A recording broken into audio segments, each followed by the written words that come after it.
I've been a truck driver for over 20 years. I started this life early and have always enjoyed what I do, driving on the roads, feeling the engines roar, seeing the country through the truck's windshield. It's all part of who I am. But there's one experience that deeply marked me and still haunts me today. I'll try to tell everything as it happened, even though I'm not good with words. It was one of those nights when I liked to hit the road. I left Oregon around 6 p.m., with the sun setting on the horizon. I like driving at night because the road is quieter, fewer cars, less noise. That day, I was carrying a load of fresh produce as usual. My refrigerated truck was fully loaded, and I had to make a delivery in another state. I don't remember exactly which one, but that doesn't matter much. What matters is what happened on the way. As I drove, I put on one of my old rock tapes. I like this music. It helps me relax and stay focused on the road. Everything was going well, traffic was light, and I was enjoying the trip. Around 8 p.m., it was already quite dark, and I started noticing a black pickup truck in my rearview mirror. It was coming fast, as if in a hurry. I thought it would pass me soon, but instead it slowed down and stayed behind me, following closely. I found it strange but didn't pay much attention. I kept driving, focused on the road and the pickup truck. After driving for about 3 more kilometers, I started feeling tired. I decided it was time to stop and rest a bit. I pulled off the road and parked the truck on a shoulder. When I did that, the pickup truck passed me but didn't stop. But something about it caught my attention. In the passenger seat, it looked like there was a man, but his face was covered. I can't explain what I felt at the time. It was a mix of curiosity and fear. Was I seeing things? Maybe the guy was wearing sunglasses, who knows? I decided not to worry about it and rested a bit. After about 30 minutes, I got back on the road. The night was very dark with a lot of fog. I turned on the high beams to see better.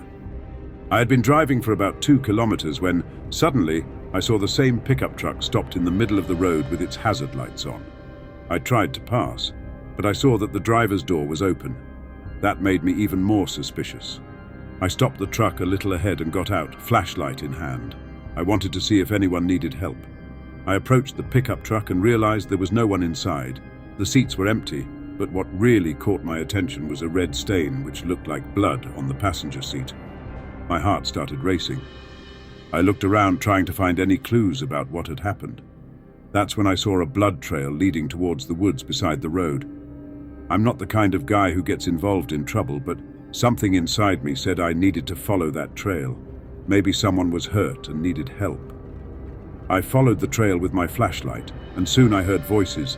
Someone was crying, seemingly begging for something. Another voice, firmer, responded with threats. My heart almost stopped when I heard the sound of 2 gunshots. I ran back to the truck without looking back. I climbed into the truck, slammed the door shut, and started the engine. My heart was racing, but I knew I needed to call the police. I grabbed the GPS to see exactly where I was and made the call. I told them everything I had seen, described the pickup truck, gave the license plate number, and said I had heard gunshots. The police advised me to keep driving and get away from the area. I didn't need any more encouragement. I started the truck and got out of there as fast as I could. As I drove, I tried to make sense of what had just happened. Had someone been killed in those woods? Could I have done something to help? Those thoughts wouldn't leave my mind. I kept driving until I found a town, about 5 hours later. I parked the truck and tried to sleep, but the image of that blood on the seat and the sound of the gunshots wouldn't let me rest. The next day, the police called me. They said they found a body in the woods, exactly where I had heard the gunshots. The man had been shot twice in the chest, and according to the police, he was already wanted for drug trafficking. The pickup truck was also registered as stolen. However, the killer was never found. The pickup truck was found days later, burned, on the edge of a lake. After that episode, I started driving more during the day than at night. I still like the road, but that experience left me scared. I don't know if I'll ever forget what I saw and heard that night, but one thing I know: the road is full of mysteries, and not all of them are pleasant. This is my story, told the way I know how. I'm not good with words, but I hope I managed to convey what I felt that night. If you're a trucker like me, always stay alert. The road can be dangerous, and sometimes what we see can mark us forever.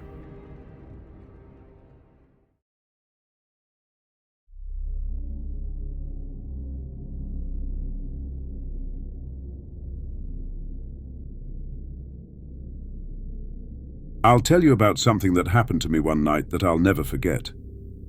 I've been a truck driver for many years, and I always drive at night because it's quieter with less traffic. This story happened during one of those trips, at a gas station in the middle of nowhere. It was really late, almost midnight, and I had been driving for hours. I needed to stop to refuel and stretch my legs, so I pulled into a gas station that I was familiar with from previous trips. It's a small place, kind of isolated from the main road, but it's always been a good spot to take a break. When I got there, the station was practically deserted. There was only the attendant, an old man who seemed to be dozing off, leaning against the wall of the little shop. I parked the truck next to the pump and got out to fill up. I called the attendant, who came over looking a bit groggy, but he quickly woke up when he saw the size of the truck. We started chatting, the way truckers do to pass the time, talking about the weather, the road, and deliveries. While the tank was filling up, I noticed 2 motorcycles approaching. The riders were wearing helmets and leather jackets, something you see a lot of, but something about their demeanor made me uneasy. They stopped their bikes near the shop and just stood there, watching, like they were planning something. That bad feeling in my gut only got worse when one of the guys pulled a gun out of his jacket and pointed it at the attendant. My heart started racing, but I froze. I couldn't move or think straight about what to do. The attendant raised his hands, terrified, while the other guy started shouting at him to open the shop and hand over the cash register money. I was standing there just a few meters away with the fuel hose in my hand, but I couldn't do anything. I just stood there trying to process what was happening. They began pushing the attendant toward the shop, and I felt a wave of despair, but still, I couldn't move. The attendant was trembling so much he could barely open the shop door, and the guys were getting more and more agitated, yelling and threatening him. All I could think was that I needed to do something, but my body wouldn't respond. Finally, the robbers managed to get into the shop with the attendant. That's when my brain started working again, and I remembered the cell phone in my pocket. My hands were shaking so much that I almost dropped the phone, but I managed to dial the police. I told them what was happening, gave the location of the station and described the guys, but I felt completely powerless, knowing the police were far away and wouldn't get there in time to stop what was happening. While I was talking on the phone, I heard noises coming from inside the shop, things being knocked over and the attendant screaming. I wanted to go in there, do something, but I was paralyzed with fear. All I could do was stay there, hiding behind the truck, hoping the police would arrive before something worse happened. After what felt like an eternity, the guys ran out of the shop carrying backpacks full of money and goods. They jumped on their motorcycles and disappeared into the night before I could do anything. The attendant came out shortly after, stumbling, his face covered in cuts and blood, but alive. When the police finally arrived, the robbers were long gone. They asked me a lot of questions, but all I could think about was how I had stood there, frozen, not doing anything to help. The attendant thanked me for calling the police, but I felt completely useless, knowing that if I had acted faster, maybe things would have turned out differently. After that night, I became afraid of stopping at such isolated stations at night. The road can be a dangerous place, and you never know what might happen. I still continue my life as a truck driver, but that feeling of helplessness haunts me every time I stop to refuel. Sometimes fear is our worst enemy, and that night showed me that in a way I'll never forget.